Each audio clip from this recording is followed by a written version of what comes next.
မင်္ဂလာပါရှင်ဒီနေ့တော့ရာသီစားအင်းဥလေးတွေကိုကြော်စားဖြစ်ပါတယ်အင်းဥကိုအရသာရှိအောင်ကြော်နီးနဲ့ရေဆေးနီးကိုပါတစ်ခါလေးပြပေးထားတာမို့လို့ဗီဒီယိုဆုံးထိကြည့်သွားပေးကြပါအောင်နော်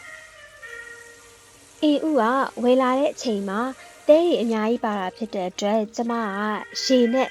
9ထက်10ထက်ပေါ့နော်ကြီးသွားတဲ့အချိန်ထိဆေးပါတယ်အင်းဥဆေးတဲ့အခါမှာလည်းတအားကြီးဖိမဆေးဘဲနဲ့ဖွားဖွားချင်းစီပုတ်ဆေးပေးရပါတယ်ရှင်အဲ့လိုမှမဟုတ်ဘူးဆိုလို့ရှိရင်အင်းဥလေးတွေကကြေသွားတတ်လို့ပါ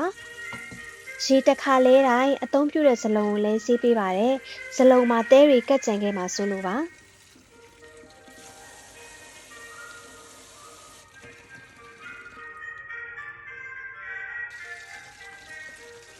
အင်းဥလေးတွေမှာတဲလုံးဝမကြံတော့ဘဲနဲ့ဆေးတဲ့ရေကလည်းကြီးတောက်သွားတဲ့အချိန်ကြမှာပဲရေဆေးတာကိုရပ်လိုက်ပါတယ်ရှင်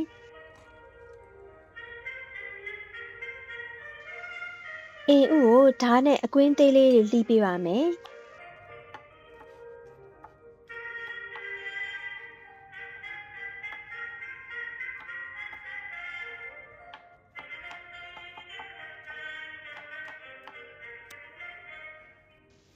ဟင်းချက်ဖို့အတွက်ကြက်သွန်ဖြူလှီးပါမယ်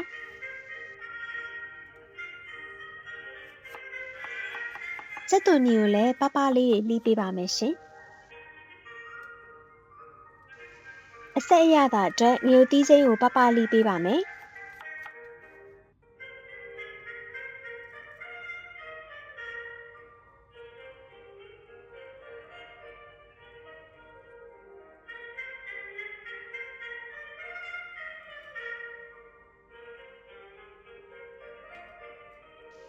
ဒဲဦးရဲ့စီထက်အပူပေးပြီးစီပူလာတဲ့အခါကြက်သွန်ဖြူနဲ့ကြက်သွန်နီထည့်ပြီးတော့စီတက်ပါမယ်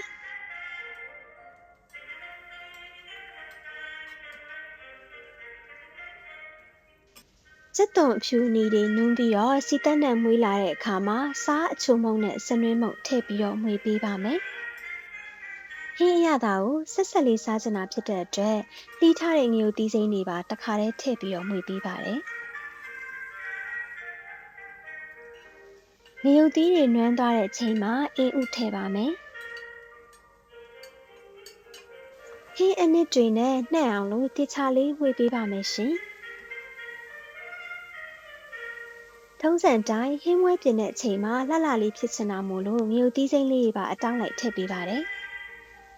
အရသာတွေတေချာနှက်ဆက်ဖို့အတွက်ရေနှဲငယ်ထည့်ပြီးတော့ရေခမ်းသည့်အထိဆက်ပြီးတည်ထားပေးပါမယ်ရှင်ဟင်းအိုးရဲကရေလေးတွေခန်းစားပြုနေတဲ့အချိန်မှာတော့အရသာကိုမိမိစိတ်ကြိုက်ပြင်ပြီးတော့ဟင်းအိုးချလို့ရပါပြီရှင်